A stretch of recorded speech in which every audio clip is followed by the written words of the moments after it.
പേരിൽ മക്കളെ നമ്മൾ സ്നേഹിക്കുന്നു, ഭൗതികതയുടെ പേരിൽ മക്കളെ നമ്മൾ സ്നേഹിക്കുന്നു.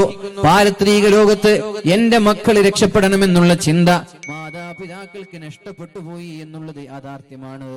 സത്യം പറഞ്ഞാൽ ഈ നമ്മുടെ സ്നേഹം കപട സ്നേഹമാണ്. മക്കളോടുള്ള സ്നേഹം കാപട്യമാണ്.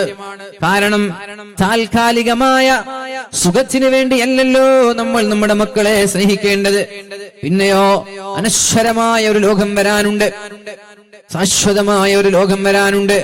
ആ ലോകത്ത് എന്റെ മകൻ നരകത്തിൽ കിടക്കരുതേ, എന്റെ മകൻ നാളെ ശിക്ഷിക്കപ്പെടരുതേ, എന്റെ മകൻ നാളെ ഖബറിടത്തിൽ യാതൊരു പ്രയാസവും അനുഭവിക്കല്ലേ എന്ന ചിന്തയോടെ, പാരത്രിക ലോകത്ത് എന്റെ മക്കള് രക്ഷപ്പെടണമെന്നുള്ള ചിന്തയോടെ ആരാണോ മക്കളെ വളർത്തുന്നത് അവര് മാത്രമേ മക്കളെ ആത്മാർത്ഥമായി സ്നേഹിക്കുന്നുള്ളൂ എന്ന് പറയാൻ ഞാൻ ആഗ്രഹിക്കുകയാണ്.